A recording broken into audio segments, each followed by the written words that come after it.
everyone, welcome back to my channel. Today we are making sweet potato hamburger buns. But before we get started, don't forget to give the video a big thumbs up, subscribe to the channel, and click the notification bell so you'll never miss a single upload. Now let's get started.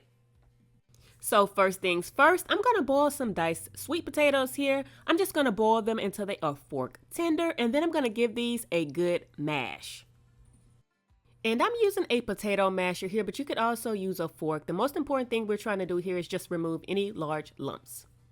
Then I'm going to squeeze the excess water from the sweet potatoes, and then I'm going to set this aside to cool. So now we're going to go ahead and get started on making our dough. And I make this dough the same way I make most of my other doughs for the most part. I have yeast, I have a little bit of melted butter, water, egg, and I'm also going to use a couple tablespoons of honey.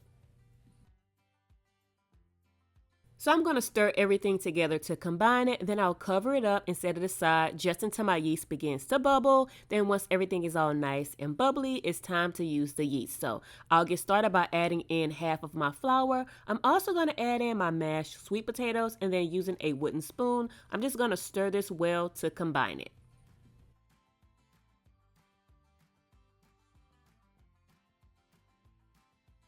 So now I'm going to add the rest of my flour, and then I'm going to start kneading this dough with my bare hands. If you own a stand mixer, you can also use your stand mixer for this recipe. I have used my stand mixer as well to make this same dough, and it turned out perfectly, but I did want to demonstrate it with my hands for those who don't own a stand mixer. So I'm just going to finish up kneading my dough here, and then I'm going to place it in a large greased bowl. I'm going to cover it and put it in a warm area for about 1.5 to 2 hours to rest.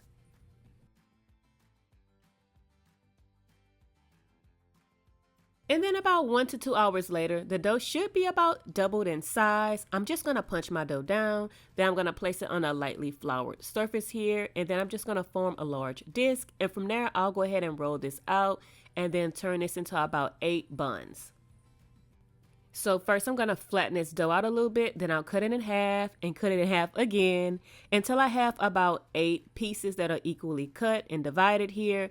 And then I'm just going to use my hands here, and like I do with any of my other roll recipes, I'm just going to ball the dough until it's perfectly round.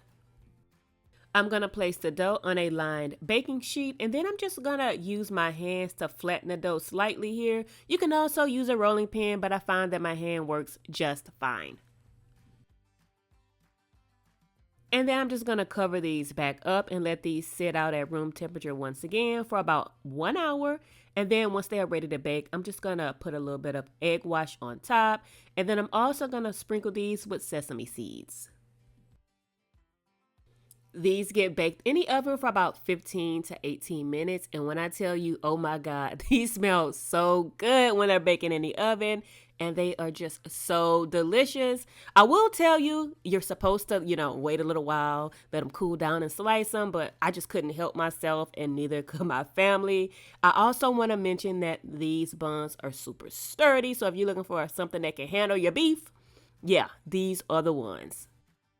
If you're familiar with my channel, then you know that I do love carbs. But with that being said, I want to mention that my blog site is full of other delicious recipes. So don't forget to check it out. I'll link my blog, and I'll also link my sweet potato bun recipe below. But that is going to wrap up this video, y'all. Thank you so much for joining me for another delicious recipe. I'll see you later.